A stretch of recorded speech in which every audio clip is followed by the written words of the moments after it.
You start a fight off, you take step by step. You start off with the jab, jab. He might do that for 2 or 3 weeks, nothing but a jab. He be sore, the guy's sore. You're going to tell whether he's going to be a fighter, if he's going to stay. And then you come back with the right hand. You know, let him throw them with the right hand, right hand, right hand. Let him throw those for a while. Then you change your punch and you say uppercut, uppercut. Uppercut starts at the navel, comes up. Uppercuts mean if it hits you here, it's going to hit your chin.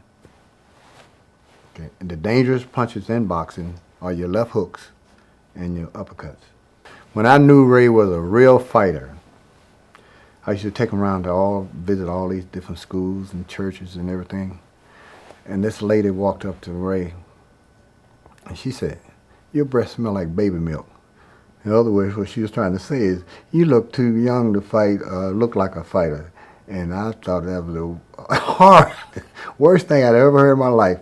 She said, "Your breath smell like baby milk." I had never heard that before. And she said it to him. And he smiled and giggled. He looked back at me. I looked at him. I didn't know what to say.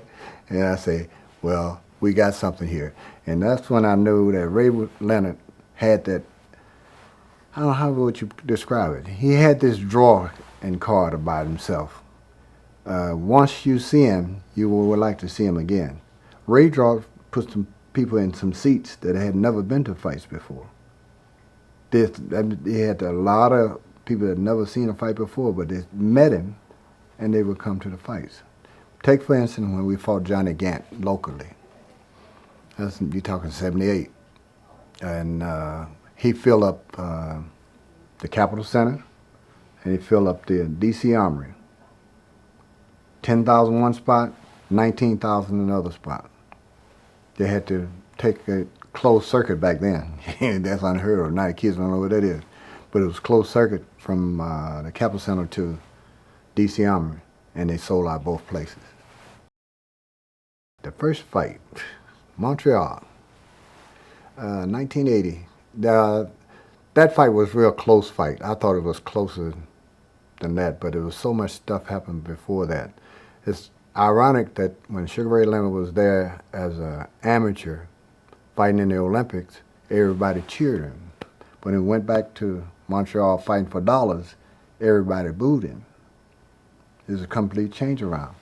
So I didn't find that too amusing, so I said, let's just train hard and get ready for the fight.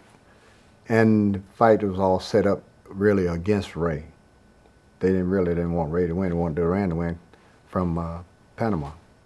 He caught Ray with a pretty good shot in the second round, a right hand, and kind of staggered Ray. And from then on, Ray stayed a distance, and then Duran got pretty close in the middle rounds, which around the 7th or 8th round. And Duran stayed right in there. Well, see, you had two of the best fighters in the world in the ring one time, and it's kind of hard to judge those when it's like that. We knew that going into the fight. The final round, Duran just walked around, threw his hands up, and after the round was over, threw his hands up, and then he hit Ray in the back on the way past him. And which I thought, unsportsmanlike, but in nasty words, which I would never use. And it just had bad tone to it. But the second fight, let me tell you about the second fight. The second fight is when they did all this in Montreal.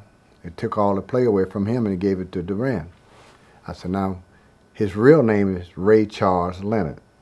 Okay, I got Ray Charles to sing the national anthem. And Ray Charles sang that national anthem. When that anthem was over, I said, we got this one. I know we got this one.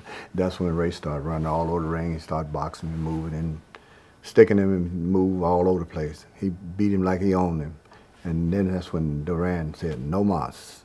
He had enough. But I also, before the fight, I had kind of watched Duran the way he was eating.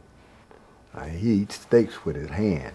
He'd take that steak and put it in his mouth and eat it too fast, I said, geez, this guy's eating all this fast.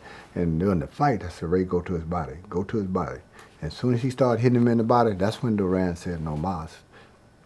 He didn't just quit. He got hurt. He was hurt.